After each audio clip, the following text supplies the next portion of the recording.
Narrativa. Eu devia ter percebido que isso ia acontecer. Olhando para trás agora, os sinais estavam em tudo quanto era canto. Mas quando você tá no meio daquilo, quando passou anos se convencendo que é assim mesmo que ela é, você deixa passar o óbvio. Aquele domingo de manhã começou igual a qualquer outro. Ela estava se arrumando pro brunch com as amigas. Eu ia só deixar ela lá, mas dessa vez ela insistiu que eu fosse junto. Disse que seria legal, que as amigas queriam me ver. Eu devia ter desconfiado. O lugar estava lotado. Ambiente moderno, muita luz natural, aquele tipo de lugar onde o pessoal tira foto da comida antes de comer. As amigas dela já estavam lá quando chegamos. Lauren, Cristina e Samantha. Eu conhecia elas bem o suficiente. Já tínhamos feito isso várias vezes. A conversa começou normal. Coisas do trabalho, planos pro fim de semana, o de sempre. Pedi um café e ovos, fiquei na maior parte do tempo quieto. Era o que eu tinha aprendido ao longo dos anos. Ficar no fundo, não interromper, deixar elas curtirem o momento delas. Aí a Lauren comentou que o marido dela tinha esquecido o aniversário de casamento. A mesa explodiu. Todo mundo tinha uma história. Todo marido era idiota de um jeito criativo. Eu fiquei ali, tomando meu café, esperando passar. Mas minha esposa tinha outros planos. Ela se recostou na cadeira, aquele sorriso começando a surgir no rosto. Aquele que eu já tinha visto umas 100 vezes. Aquele que significava que eu ia virar a piada. Tá bom, meninas, disse ela, autossuficiente para mesas próximas ouvirem. Qual a diferença entre o meu marido e um capacho? A mesa ficou em silêncio. Todo mundo se inclinou para frente, esperando. A Lauren já estava com aquele sorrisinho antecipando. A Cristina já começava a rir. A Samantha olhou para mim, depois desviou rápido o olhar. Minha esposa fez uma pausa para efeito. Ela estava curtindo aquilo.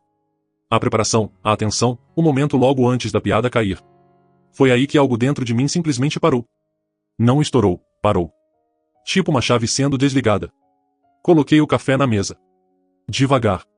De propósito. Depois me levantei. A mesa percebeu.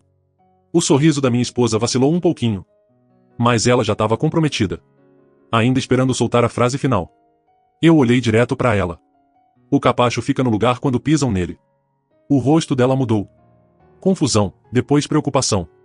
Ela abriu a boca. Mas eu não tinha terminado. Eu tô saindo. Peguei meu casaco nas costas da cadeira. O restaurante inteiro pareceu ficar mais silencioso de repente. Ou talvez eu só estivesse hiperconsciente de cada som. A cadeira arrastou no chão. Alguém em outra mesa deixou um garfo cair. E espera. O que você tá fazendo? Disse ela. A voz mais alta agora, nervosa. Eu não respondi. Só virei e fui em direção à porta. Atrás de mim. Ouvi as amigas tentando processar o que tinha rolado. A Lauren falou algo que eu não consegui entender. Minha esposa chamou meu nome. Mas eu não parei. Não olhei para trás. O calor da rua me acertou quando saí. O manobrista ficou confuso quando pedi as chaves. Provavelmente se perguntou por que eu estava indo embora sozinho. Não dei explicação. Sentei no carro 1 minuto. Mãos no volante. Motor ligado. Meu celular começou a vibrar quase na hora. E ignorei. 15 anos. Era quanto tempo a gente era casado.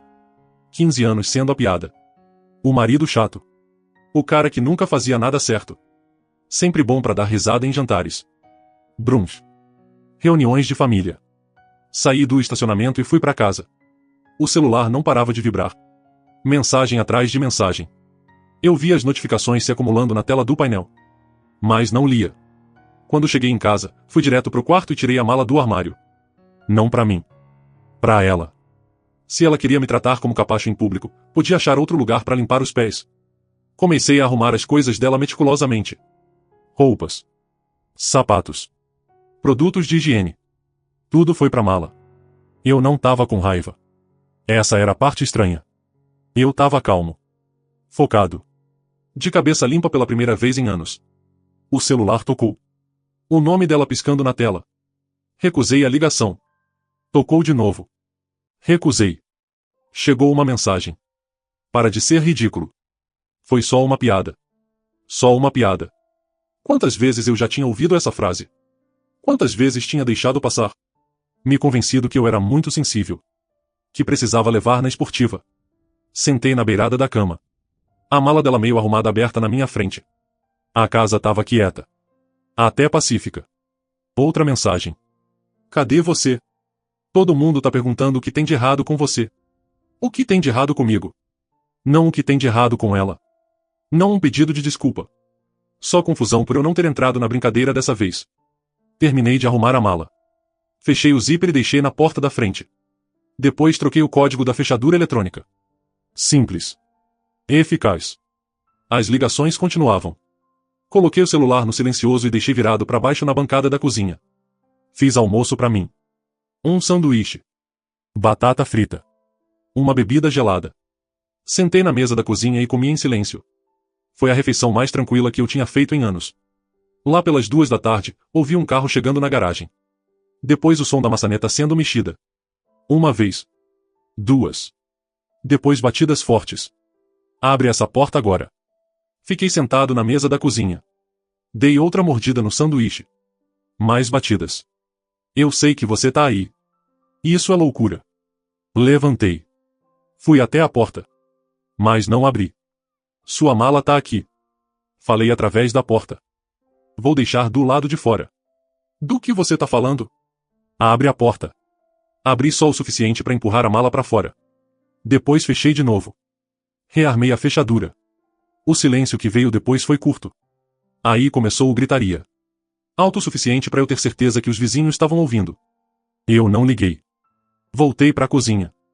Me servi outra bebida. E sentei de novo. Isso prometia ser uma tarde longa. Mas pela primeira vez em 15 anos, eu não era quem estava sendo zoado. E absolutamente ninguém estava rindo agora. A gritaria lá fora acabou parando. Ouvi o carro dela ligando. Depois saindo. A casa ficou quieta de novo. Passei o resto do domingo organizando. Não só fisicamente, mas mentalmente. Eu precisava pensar com clareza. Planejar com cuidado. Isso não era vingança. Era finalmente traçar uma linha que devia ter sido traçada anos atrás. Segunda de manhã, liguei pro trabalho dizendo que estava doente. Primeira vez em 3 anos.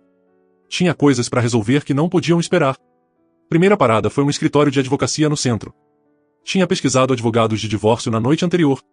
Achei um com ótimas avaliações. Harrison York. A secretária dele me encaixou numa consulta às 10 horas. O escritório era profissional. Sem enrolação. E exatamente o que eu precisava. O York tinha uns 50 e poucos anos.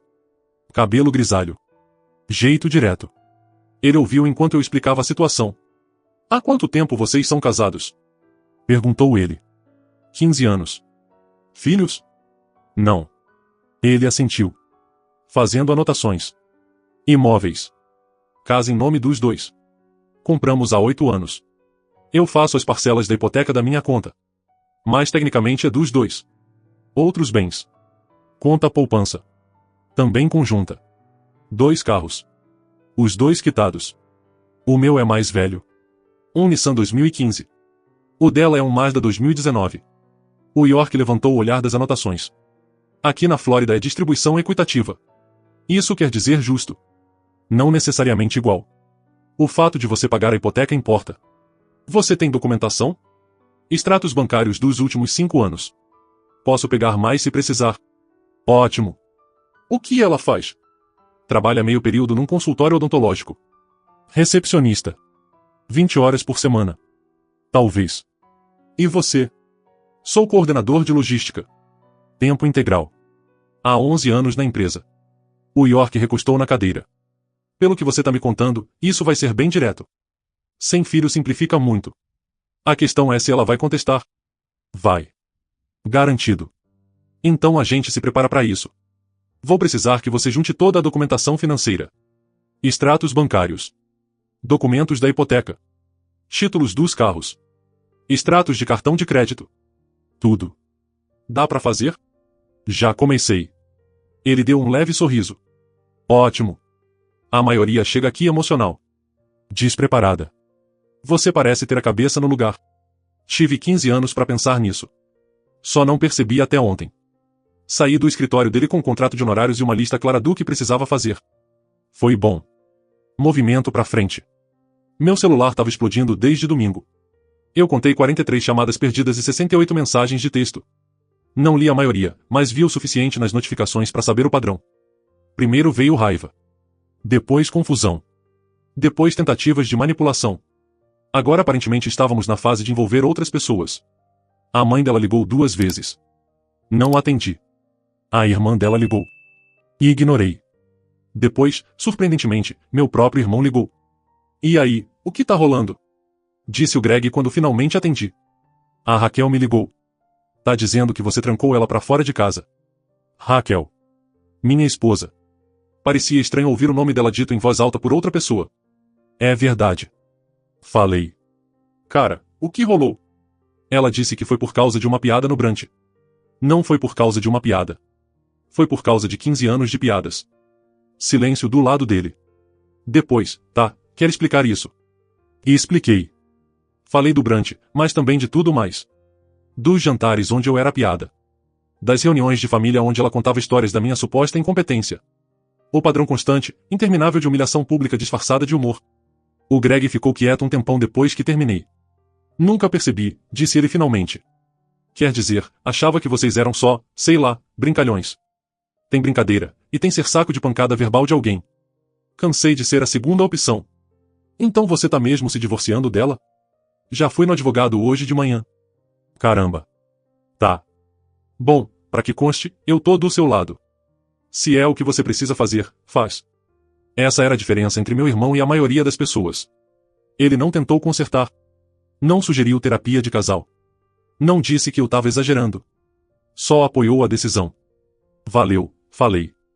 Precisa de alguma coisa, me avisa.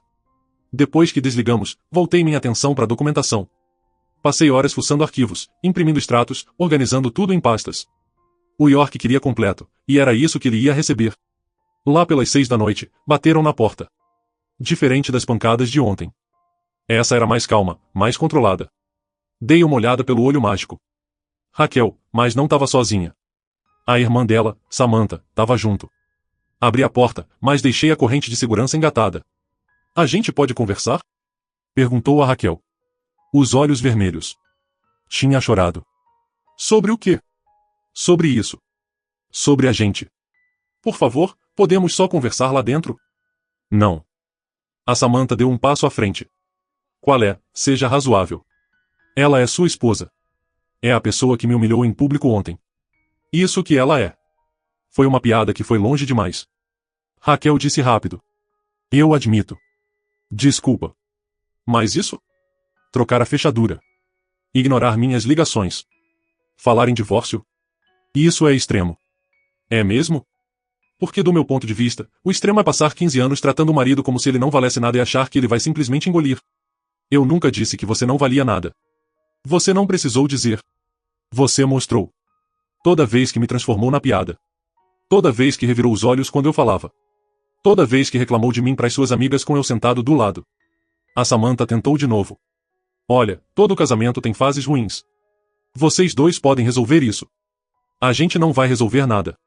Ah, acabou. O rosto da Raquel endureceu. Você não pode simplesmente decidir isso sozinho. Na verdade, posso. E decidi. Você vai receber os papéis em breve. Se certifica de ter um advogado. Fechei a porta. Rearmei a corrente. Voltei para a cozinha. Mais batidas. Aí a voz da Raquel, mais alta agora. Você vai se arrepender disso. Talvez. Mas duvidava. Fiz jantar. Comi devagar. Lavei a louça. Coisas normais. Coisas rotineiras. O tipo de coisa que dá sensação de controle quando tudo mais é caos. Meu celular vibrou. Uma mensagem de número desconhecido. Aqui é a Lauren. O que você fez ontem foi incrivelmente grosso. A Raquel tá arrasada. Você deve um pedido de desculpa pra ela. Fiquei olhando um instante. Depois bloqueei o número. Outra mensagem. Outro número desconhecido. Oi, aqui é a Cristina. Não sei o que tá rolando com você. Mas você envergonhou a Raquel na frente de todo mundo. Isso não foi legal. Bloqueei. Elas podiam falar o que quisessem. Elas não estiveram lá durante 15 anos de brunch, jantares e festas. Elas não eram a piada. Eu era. Cansei de ser piada de alguém. E se isso me tornava o vilão na história delas, eu conseguia viver com isso. Terça de manhã, voltei pro trabalho. Meu chefe, o Ethan Greer, percebeu que algo estava diferente, mas não meteu o bedelho. Apreciei isso. Ainda não estava pronto para falar sobre isso com colegas. Os papéis do escritório do York chegaram por motoboy lá pelo meio-dia. Petição de dissolução de casamento. Parecia surreal ver aquilo escrito, mas também esclarecedor. Isso estava acontecendo. Chega de conversas teóricas ou ameaças bravas. Processo legal de verdade. Revisei tudo na hora do almoço. Assinei onde precisava, e marquei o motoboy para buscar à tarde. A Raquel seria notificada em até 48 horas. Meu celular ficou quieto a maior parte do dia. Achei que a Raquel estava se reagrupando, planejando o próximo movimento. A acertada. Quarta noite, a campainha tocou. Não esperava ninguém, então olhei primeiro pelo olho mágico. Meu sogro, Robert. Ótimo. Abri a porta. Robert, posso entrar? Pensei em dizer não, mas o Robert sempre tinha sido decente comigo. Não importava o que a Raquel tinha contado para ele merecia ouvir meu lado. Claro. Ele entrou, olhou em volta como se estivesse procurando se a Raquel estava escondida em algum canto, depois sentou na sala. Sentei do outro lado. A Raquel me ligou, começou ele. Ela tá muito chateada. Imagino que sim. Disse que você trancou ela pra fora de casa, pediu divórcio, não fala com ela. Disse que tudo começou por causa de uma piada no brunch. Essa é uma versão. O Robert me estudou. Qual é a sua versão? Contei. Sem raiva. Sem defensiva. Só os fatos. Expliquei o padrão, os anos de humilhação pública, as piadas constantes às minhas custas. Expliquei que o domingo não foi por causa de um comentário. Foi por finalmente reconhecer o que eu tinha aceitado por tempo demais. Quando terminei, o Robert ficou quieto um tempão. Não vou ficar aqui dizendo que você tá errado. Disse ele finalmente. Minha filha tem a língua afiada. Sempre teve. A mãe dela é igual. Elas acham que é esperto, que é só o senso de humor delas. Para de ser humor quando a outra pessoa não tá rindo. Ponto justo. Ele esfregou o rosto. Então não tem como consertar isso. Não tem como resolver. Não. Você parece bem certo. E estou. Ele assentiu devagar. Então não vou tentar mudar sua cabeça. Mas vou te dizer uma coisa. Ela vai brigar por tudo. A casa. O dinheiro. Tudo. Ela tá brava. E quando a Raquel tá brava, não pensa direito. Eu tô preparado pra isso. Você tem advogado? Já contratei. O Robert até deu um sorrisinho. Você não brinca em serviço, né? Agora não mais. Ele se levantou. E eu acompanhei até a porta. Antes de sair, ele virou de volta. Para que conste, sinto muito que tenha chegado nisso. Você sempre foi bom pra ela. Melhor do que ela provavelmente merecia. Depois que ele saiu, senti algo que não esperava. Validação. O Robert não tomou partido. Mas também não me desmereceu. Isso importava mais do que eu imaginava. Quinta-feira, a Raquel foi oficialmente notificada. Eu soube porque meu celular explodiu lá pelas 2 da tarde. As mensagens eram venenosas. Páginas de texto. Letras maiúsculas em vários trechos. Acusações voando. Eu era vingativo. Eu era cruel. Eu tava destruindo nosso casamento por nada. Como eu ousava envergonhá-la assim? Li uma vez. Depois arquivei a conversa. O York tinha me dito para guardar tudo para documentação. Mas eu não precisava responder. 1 hora depois, outra mensagem. Precisamos conversar sobre a casa. Eu não vou sair dela. Meu advogado diz que eu tenho direitos. Encaminhei pro York sem responder. A resposta dele veio rápido. Ótimo. Deixa o advogado dela falar comigo. Não responde diretamente. Sexta tarde, o York ligou. O advogado dela entrou em contato. Bárbara Giles. Eu conheço ela. É a agressiva mais razoável. Querem negociar um acordo. Já. A Raquel quer resolver isso rápido. Provavelmente preocupada com a cara que vai ficar se arrastar. O advogado dela sugeriu mediação na semana que vem. Pra mim tá ótimo. Uma coisa. A Giles deixou claro que a Raquel quer a casa. Tá alegando que é a residência principal dela. E que você forçou ela a sair. Eu ri. Não consegui evitar. Eu não forcei ela a lugar nenhum. Ela saiu por conta própria no domingo. E eu troquei a fechadura porque a casa também é minha. Foi o que eu falei pra ela. A lei da Flórida é clara. As duas partes têm direito igual ao bem conjugal até um juiz dizer o contrário. Ela não pode alegar que você trancou ela ilegalmente quando o nome dela ainda tá na escritura. Então o que acontece agora? A gente se prepara para mediação. Leva toda a documentação financeira. Vamos apresentar uma divisão justa. Casa vai para venda. Valor dividido com base na contribuição financeira comprovada. Carros, poupança, tudo mais dividido de forma equitativa. Se ela quiser brigar, vai pro tribunal. Mas isso custa tempo e dinheiro para ela. Acha que ela vai ser razoável? Você fez uma pausa. Pelo que a Giles me falou. Ela tá brava. Mas também tá com medo. Ela não esperava que você agisse tão rápido e tão decidido. Isso é bom pra gente. Gente brava comete erros. Aquele fim de semana foi tranquilo. Nenhuma visita. Nenhuma ligação. Nenhum confronto surpresa. Passei o sábado limpando a casa inteira, organizando papelada e finalmente me permitindo pensar no que vinha depois. Domingo de manhã, exatamente uma semana depois do brunch, saí para dar uma volta de carro. Fui parar na praia de Fort Lauderdale.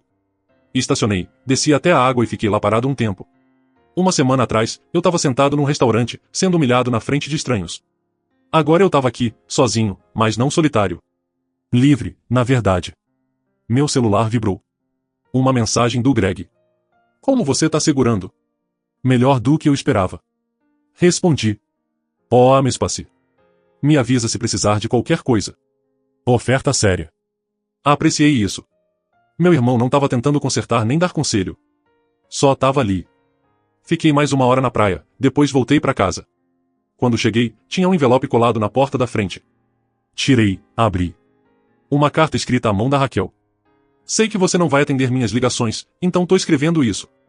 Não entendo o que aconteceu com você. O homem com quem eu casei não faria isso. Tivemos nossos problemas, mas todo casamento tem. O que você tá fazendo é vingativo e cruel. Se acha que vai ficar com tudo nesse divórcio, tá enganado. Eu sacrifiquei tanto quanto você. Mereço metade de tudo, inclusive a casa. Meu advogado vai garantir isso. Se quer destruir o que a gente construiu, beleza. Mas não espera que eu facilite pra você. Nenhum pedido de desculpa. Nenhum reconhecimento do que ela tinha feito.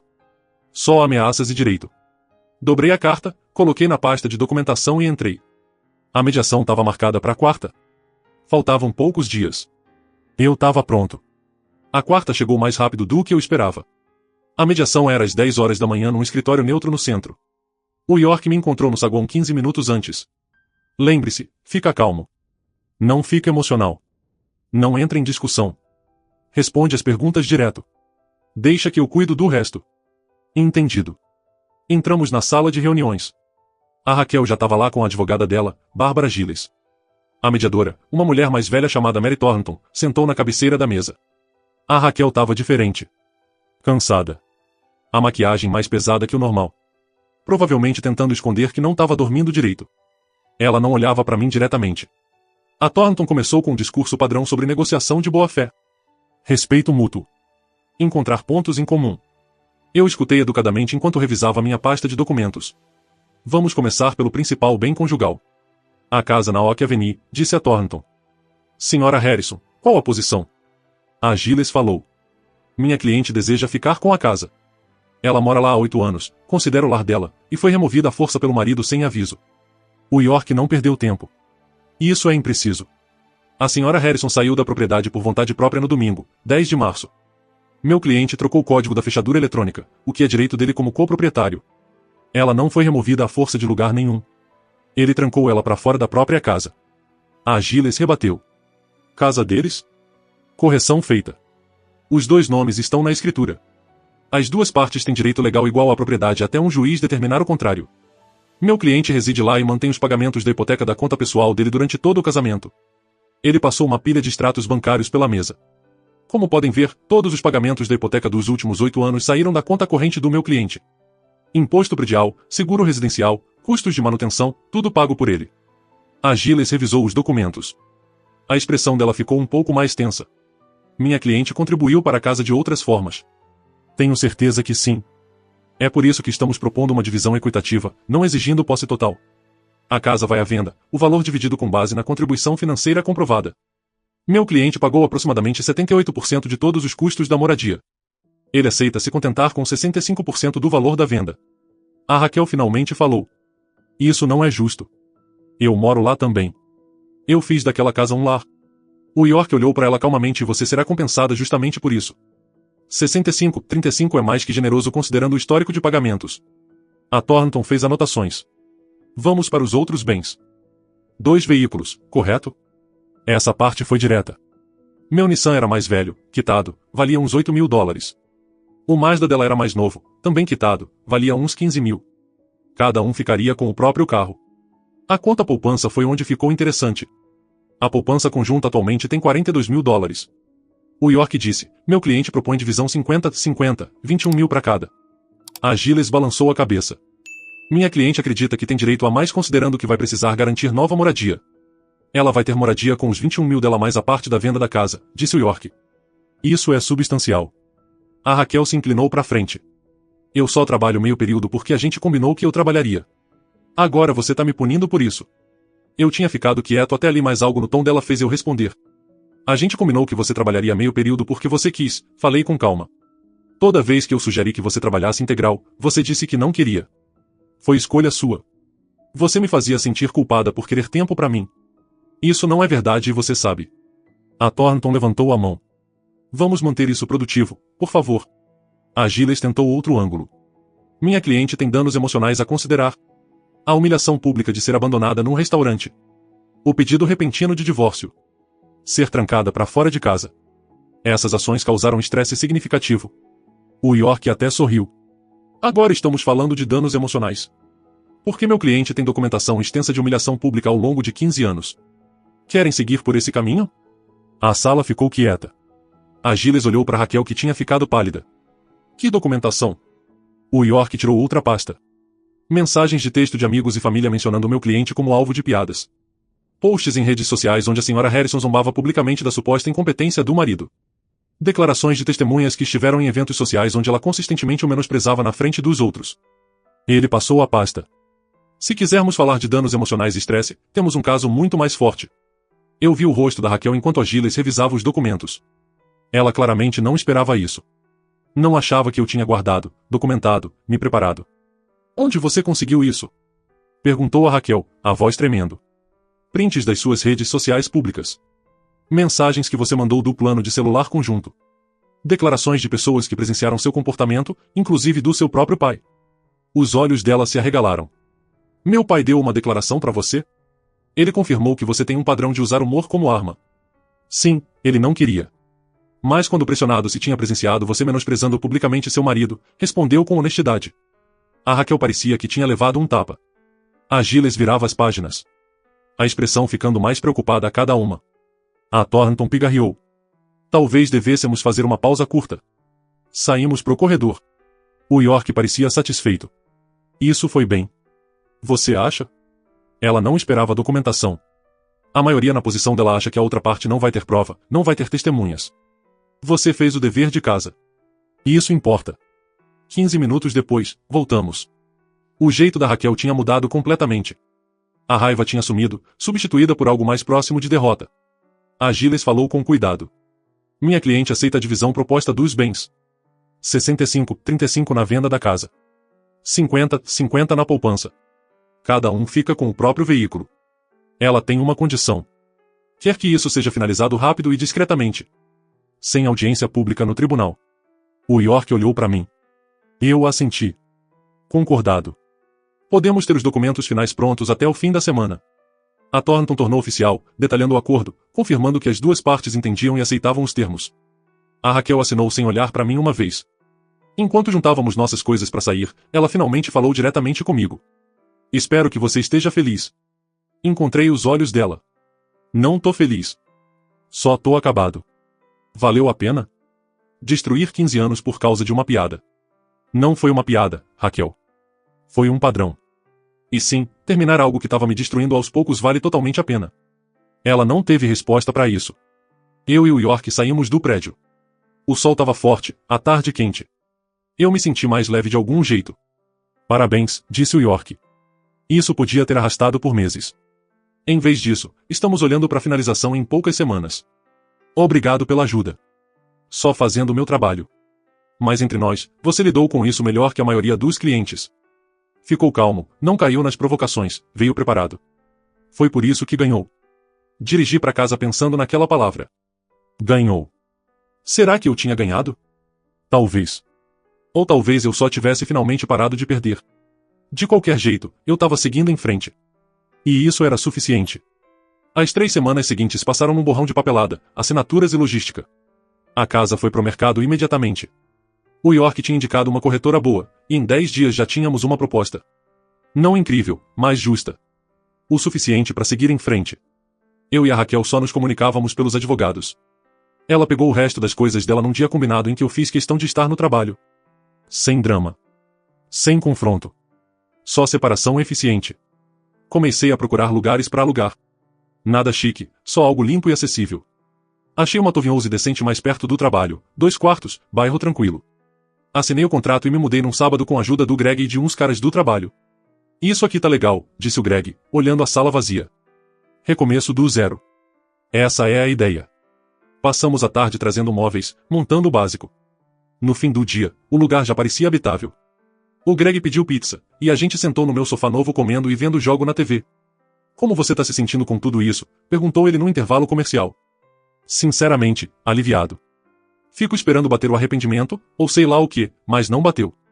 Só me sinto mais leve. Isso é bom. Significa que você acertou na decisão. Meu celular vibrou.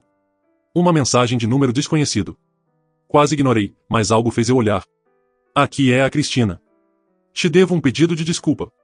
A Lauren me contou que a Raquel tá falando de você pras pessoas, e eu voltei nas fotos antigas de festas. Você tá certo. Ela sempre te transformava na piada. Desculpa por não ter percebido antes. Fiquei olhando um instante, depois mostrei pro Greg. O povo tá acordando. Parece que sim. Respondi. Agradeço. Sem rancor. A resposta voltou rápido. Pra que conste, muita gente tá repensando como via o casamento de vocês. Ela tá tentando te pintar como vilão, mas não tá colando. O pessoal lembra. Isso era interessante.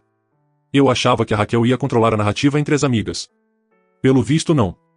Nos dias seguintes, ouvi coisas parecidas de fontes inesperadas. Uma ex-colega da Raquel me procurou nas redes sociais. Um amigo antigo da faculdade que eu não falava há anos mandou mensagem. O padrão era o mesmo. As pessoas estavam repensando o que tinham presenciado ao longo dos anos.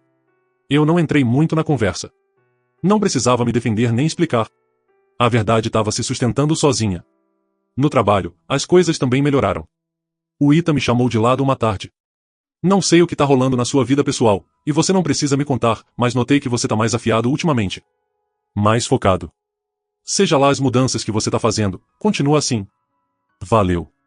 Agradeço isso. Aliás, a gente vai expandir o time de logística. Abrindo uma vaga de coordenador sênior. Tá interessado? Com certeza. Ótimo. Monta uma proposta mostrando como você lidaria com a responsabilidade maior. Não tô prometendo nada, mas você é o primeiro da lista. Uma promoção. Mais salário. Cargo melhor. Novos desafios. Um mês atrás, eu teria me convencido a nem tentar. Achando que a Raquel ia achar um jeito de sabotar.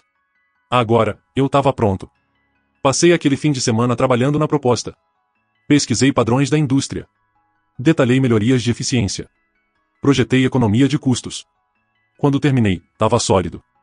Profissional. O tipo de trabalho que eu devia estar produzindo o tempo todo, mas estava tão abatido que nem tentava. Segunda de manhã, entreguei. Quarta, o Ita me chamou na sala dele. Isso tá excelente. Completo. Bem pesquisado. Prático. A vaga é sua se quiser. 15% de aumento. Começa mês que vem. Apertamos as mãos. Saí da sala dele sentindo algo que não sentia há anos. Orgulho de mim mesmo. Naquela noite, me presentei com um jantar numa churrascaria decente. Nada chique. Só um bom bife, uma cerveja gelada e a sensação de que, pela primeira vez em muito tempo, a vida tava andando pra frente. E eu tava dirigindo.